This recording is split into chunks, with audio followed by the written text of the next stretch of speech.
Kээде тынч, кээде толкун. Толкуса толкунуна тең ортокмун. Жашоодо канча жолдош күтсем дагы бир сырлуу мындай жолдош күткөн жокмун.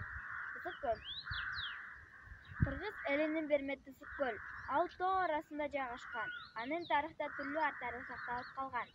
Тереңдиги жагынан дүйнөдөгү Танганьика, Ньяса жана Байкал көлдөрүнөн кийинки 4-орунда турат.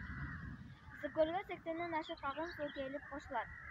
Ысык көлгө жаздын келиши эң кызыктуу болот. Көл үстү түркүн сонундарды элестетет. Ысык көлгө 16 түрдүү келген куштар учуп келишет. Ысык көл жеркебизге миллиондой туристтер, эс алуучулар келип ден соолугун чыңдап кетишет. Ысык көл Кыргыз элинин бермети ысык көл. Ал тоо, ал бизди бүткүл дүйнөгө таанытып жатат.